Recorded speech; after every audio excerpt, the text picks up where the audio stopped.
Hi everyone. I want to talk about books today. I've been thinking a lot about books recently. I have not read a book from cover to cover in many years. I've skipped around. I've got started with books, and I used to be such a passionate book reader. When I was young, I would like literally pick up one right after the other, and I adored reading. But I was thinking today about books that I remember, books that had an impact in my life. And this is going to be an interesting video because they're not fiction. They're not books that, many of you would list off as your favorite books of all time. But I was looking back to my days in college, particularly, where I was introduced to some of the most amazing writing. And I thank my teachers for it. And, I'm really grateful that these are the books that I remember. Now, I would love you, as you're listening to me, thinking, what on earth is Margaret talking about? What are these books all about? These are strange. This is not, my favorite fiction, escapism. These are books that changed my life. And I wonder if in the comment section you could leave some comments about books like this or fiction, anything that's really had an impact on your life and made you stop and think. The first one was a book called The Structure of Scientific Revolutions, and that was by Thomas Kuhn. And this book was amazing for me because what it was about was a scientific book about how scientific inventions and creations and discoveries happen based on the paradigm that's current in the world. So most, the scientists will only have to work with what they can see. And when the paradigm shifts, when people open their minds to accept a new way of thinking about something, then change happens. And until that point, there is no change. And in his book, he gives a lot of examples about this. And one that stuck out for me, I always remember it, was that scientists always thought that there were only 8 planets. That was it. There was a limited number of planets in the sky, and they were looking at Pluto the whole time. They could see it. They could see, they didn't see it because that was the point. Because their mind only said there were a certain number of planets. And when they finally said, maybe there's more, maybe there's something more, that they then actually saw the planet Pluto. And then it was, of course, I think it's been knocked off as a planet since then. But anyway, the point is that until they see something as a possibility, the paradigm remains static. Another one that I read that was really powerful for me was called The Pedagogy of the Oppressed. This is by a man called, a Brazilian educator. His name was Paulo Friere. It was published in 1968, and it was called The Pedagogy of the Oppressed. And what he talked about was how there are always going to be these conflicts between groups in society, the power and the powerless, and that the powerful who have the power will establish rules and guidelines and enforce them, and the oppressed often will rise up. They will, strike. They will picket. They will march. They will do whatever they do.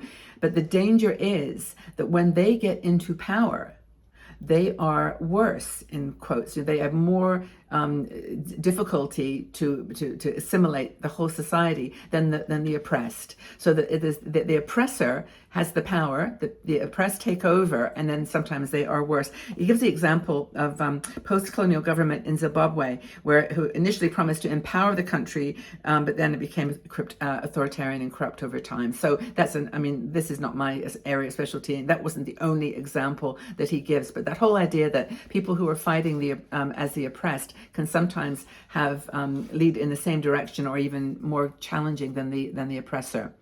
The other one that I read was called The Sacred and the Profane. And this is by Mircea Eliade. And he was a Jungian psychologist. I read this book in a religious studies class with Bob Lester, who my favorite teacher of all time. He passed a few years ago, but I just... I adored him. He was just so special. He taught religious studies in a way that was amazing. He said, look, you guys are going to come to class about half the time, because the rest of the time you're going to be out there. I'm going to make you, I'm going to request that you go to, synagogues and temples and churches, and you're going to listen and you're going to learn. And that's how you're going to experience the religious experience. And I think that when Mircea Eliade in this book, The Sacred and the Profane, talks about this distinction between the spiritual and the profane, which are the sort of mundane, day-to-day realities of our world.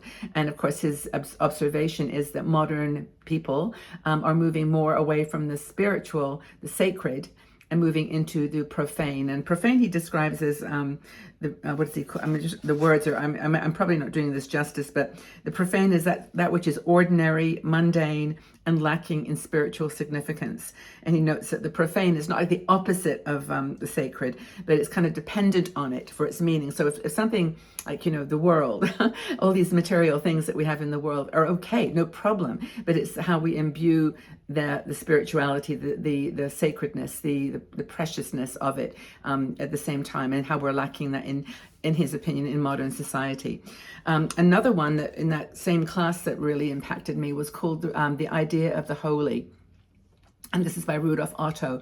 I actually still have this book because it had such a powerful impact on me. But he talks about the experience of the body, being in a body, is fundamentally a religious experience.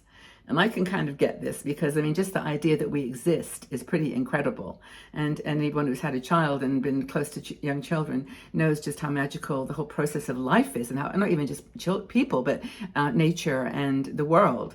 But he talks about how this holy defines, what is beyond the human reality, whether we call it, Christianity or Catholicism or Islam or Judaism or whatever it is.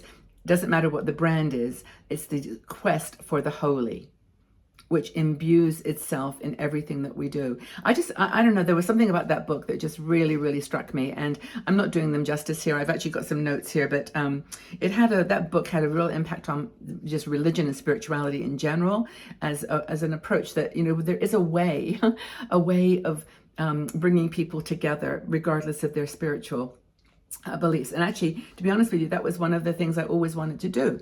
It was why I took the comparative religion program, why I got my degree in comparative religion, because I wanted to teach the things that held us together as people, not the things that separated us.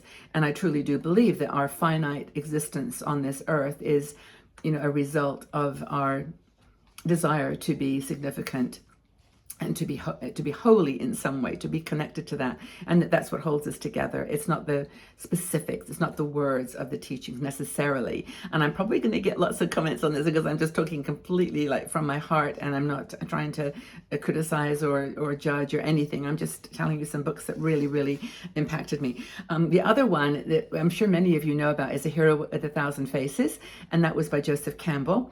And you can tell that these books are all about religion and spirituality, and about just the intuition of why we're here on the planet. But I'm not talking about any biology books or any history books or anything. These are all my own world, Margaret's world. Hero with a Thousand Faces, and this was by Joseph Campbell.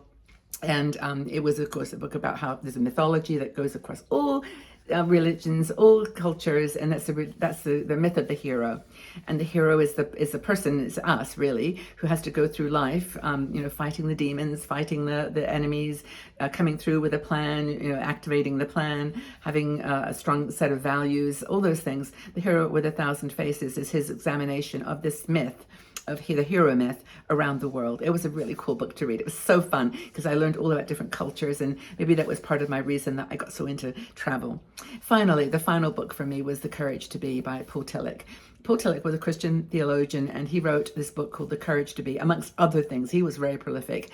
But this book for me, I don't even know if I read the whole book. I think I just read the title enough was for me the strong thing, which is that there's an awareness of our ultimate significance that keeps us going, that we know that somehow there's a reason for us to be here.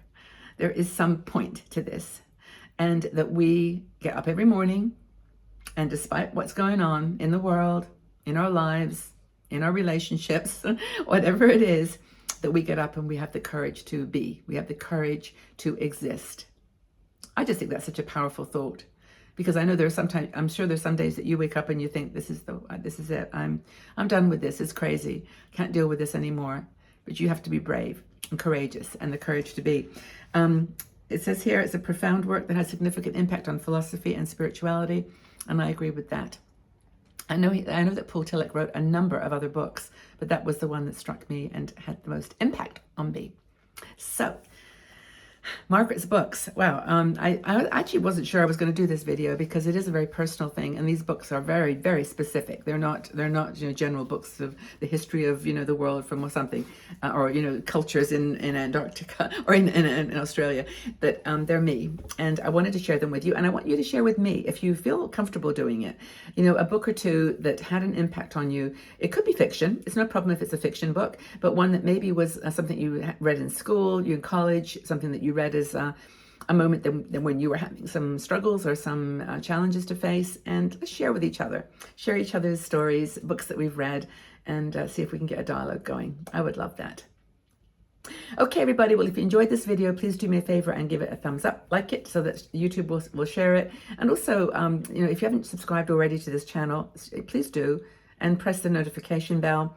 Also, want to remind you about our Patreon supporters group, which is something that is a support to 60andMe.